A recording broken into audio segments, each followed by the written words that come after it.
Hello everyone, welcome back to our channel that is Health Bar. So again in the continuation of the same video that is about the HAI hospital acquired infection, now we are going to start with the VAB bundle. So till now we have discussed regarding the SSI bundle and the CLEPSI bundle. So in today's video we are going to discuss about the VAB bundle. VAB is ventilator associated pneumonia. The person may develop the pneumonia when he or she is on the ventilator, and the reason behind why the patient may develop the VAB is because of the improper infection control practices, or maybe because when patient is on the ventilator we are not going to provide a proper suctioning to the patient, or maybe because of the improper mouth care. The thing is how the patient is developing the VAB. अब होता क्या है कि पहले जो VAB था वो इतना प्रेवलेंट नहीं था, बहुत प्रेवलेंट था, लेकिन आज के टाइम पे क्या है, वैप इतना प्रेवलेंट नहीं है।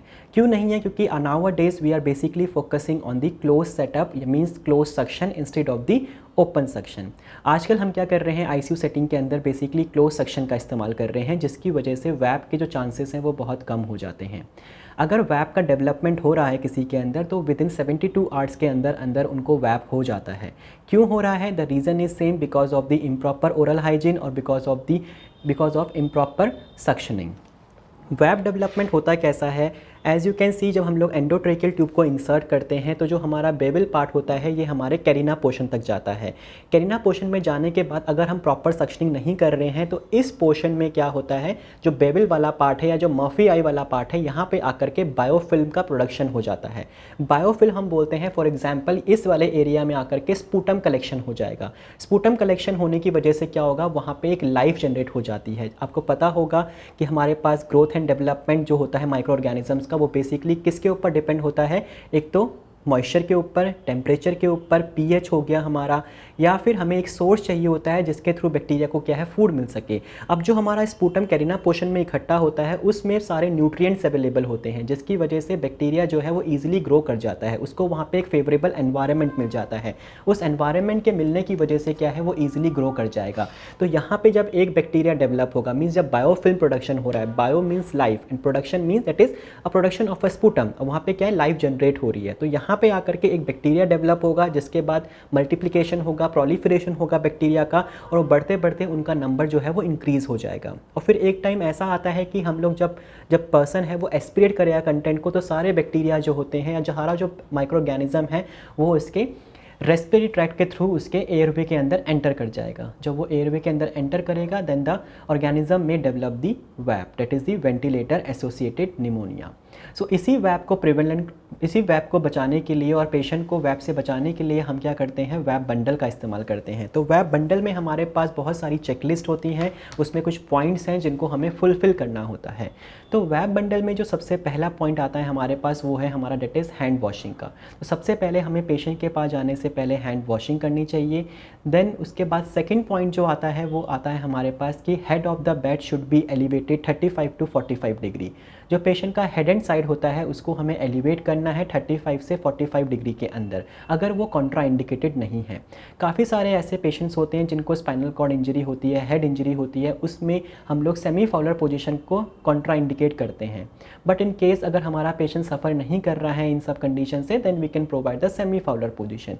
उसका मोटो ये होता है कि जो चांस ऑफ एस्पिरेशन है वो कम हो जाएगा और लंग्स को प्रॉपर एक्सपेंड होने के लिए स्पेस मिल जाता है। That's why we have to raise the head of the bed 35 to 45 degree angle. Third criteria हमारे पास आता है that is mouth care given, और we can say oral care given. अब ओरल केयर हम दे रहे हैं तो हम देते हैं क्लोरोहेक्सिडिन माउथ वॉश से। इट इज़ रिकमेंडेड कि 3 टाइम्स हमको ओरल केयर देना ही देना है, मॉर्निंग, इवनिंग और नाइट शिफ्ट में, मीन्स 6 आवर्ली हमें ओरल केयर पेशेंट को देना है। देन हमारे पास फोर्थ पॉइंट आता है फीडिंग का। Feeding it depends upon the ICU protocol कि what nutritional management they are going to use for their patient. कई बार जैसे हम देखा जाए तो आईसीयू के अंदर हमारे पास आईसीयू में एक तरीके से सेंट्रलाइज सिस्टम होता है। सेंट्रलाइज सिस्टम का मतलब होता है कि पेशेंट के बेड में ही उसके लिए फूड आता है। अगर हमारा पेशेंट आईसीयू में है, एंडोट्रेकली इंट्यूबेट है, वो एनजी ट्यूब फीडिंग में है, तो हमारा मेन फोकस होता है कि हम उसको प्रोटीन रिच डाइट दें, अगर वो कॉन्ट्रा इंडिकेटेड नहीं है तो, because most of the patient they are contra indicated for the protein rich diet. अब इसमें क्या है, हमने फीडिंग करवा दिया, फीडिंग के बाद आता है सक्शनिंग। सक्शनिंग का जो मोटो होता है वो बेसिकली हम फोकस करते हैं कि नीड बेस्ड सक्शनिंग करें पेशेंट की। अननेसेसरीली हमको सक्शनिंग नहीं करना होता है, हम लोग को नीड बेस्ड सक्शनिंग करनी होती है। जैसे ही पेशेंट को रिक्वायरमेंट है then only we have to provide the suction. ये नहीं कि हम बार बार बेफालतू में सक्शन करने पे लगे पड़े हैं। अगर हम अननेसेसरी सक्शन करेंगे then the patient may suffer from the hypoxia और उसका O2 लेवल जो है वो ड्रॉप आउट हो जाएगा। इसीलिए हमको नीड बेस्ड सक्शनिंग करना है और सक्शनिंग करने से पहले अगर हम ओपन सक्शन यूज़ कर रहे हैं then we have to hyper ventilate the patient, that is 6 breath in 30 second, ताकि पेशेंट को हम हाइपोक्सिया से बचा सकें। देन फिर हमारे पास नेक्स्ट पॉइंट जो आता है 6 पॉइंट, वो हमारे पास है that is weaning that is from the sedation vacation. Sedation vacation का मतलब है कि we are not suppose to make the patient dependent on the sedation. It depends upon the hospital protocol कि either patient is on the midazolam, fentanyl, propofol और the combination of midazolam और fentanyl. Patient बहुत सारे सिडेशंस पे होते हैं, जो restless patient हैं, कॉम्बिटिव पेशेंट हैं, उनको हम सिडेट कर देते हैं ताकि वो ट्यूब्स, लाइन्स, कैथेटर्स इन सबको बाहर ना खींच सके। तो उस चीज़ से प्रिवेंट करने के लिए हम क्या कर रहे हैं, पेशेंट को सिडेट कर देते हैं। सिडेट करने की वजह से क्या हो रहा है कि पेशेंट बेहोशी की हालत में हो जाता है, बट हमारा मोटो ये है कि हमको उसको उस बेहोशी की हालत से भी बाहर निकालना है, हमें उसको डिपेंडेंट नहीं बनाना किसके ऊपर, सिडेशन के ऊपर। तो डॉक्टर रिकमेंड करता है कि हमको टैपर ऑफ करना है सिडेशन के डोज को, means we have to decrease और we have to taper off the dose of the sedation. अब टैपर ऑफ कैसे करना है, सपोज पेशेंट हमारे पास था 10 ml per our midazolam, doctor अपनी शिफ्ट में आएगा, राउंड्स में आएगा, वो सिस्टर को बोलेगा कि आपको 1 ml से कम करना है। सपोज आज हमने 11 बजे उसको 9 ml पर आवर पे कर दिया, कल हम उसको 8 ml per hour, then 7 ml per hour, 6, 5, 4, 3, 2, 1, at the end we have to stop the sedation. उसके बाद हम पेशेंट को ऑब्जर्व करते हैं कि उसका जो बिहेवियर है या अभी भी रेस्टलेस ही है, पेशेंट कॉम्बेटिव बिहेवियर ही शो कर रहा है, then again we have to start with the sedation. अगर पेशेंट स्टेबल है then there is no need to start the sedation.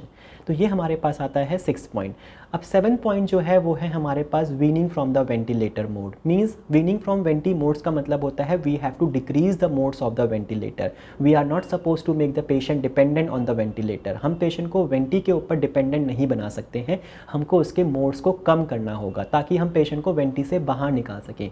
देखा जाए तो हाफ एफर्ट्स जो होते हैं पेशेंट के वो वेंटी से होते हैं, हाफ एफर्ट्स पेशेंट के खुद के होते हैं। तो हमें किस तरीके से पेशेंट को वेंटी से या फिर उसके मोड्स को कम करना है, मोड्स को कम करने का डिसीजन जो होता है वो डॉक्टर्स लेंगे, नर्सेस नहीं लेती हैं। तो इसमें हम कैसे करेंगे, डॉक्टर आएगा, he will decrease the modes of the ventilator. Suppose patient SIMV mode पे है, सिंक्रोनाइजिंग इंटरमिटेंट मैकेनिकल वेंटिलेशन, उसके बाद उसको हम CPAP, BiPAP, assisted control, pressure control, volume control, ऐसे करते करते हम उसको वेंटी से बाहर निकाल देंगे, मतलब उसको एक्सट्यूबेशन कंडीशन में लेके आ जाएंगे।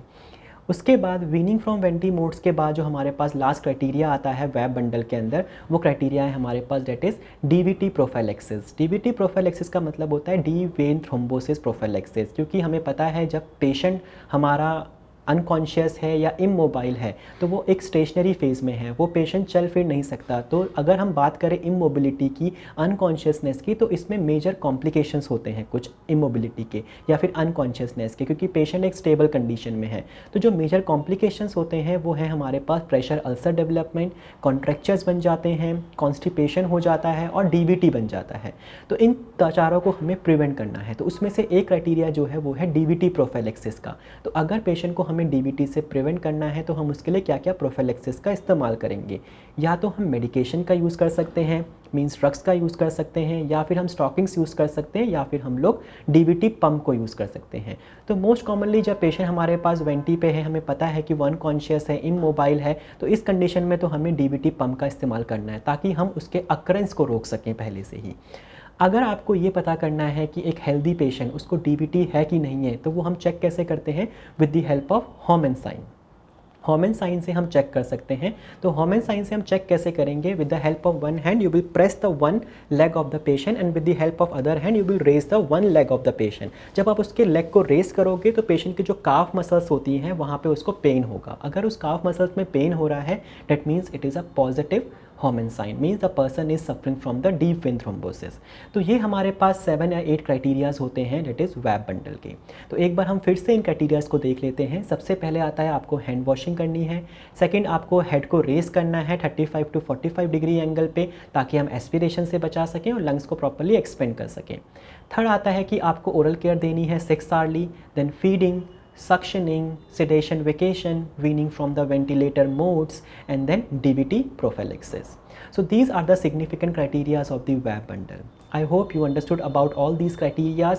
So then we'll meet in the next video, that is about the COTY bundle. Till then, like our videos and share and subscribe our channel. Thank you.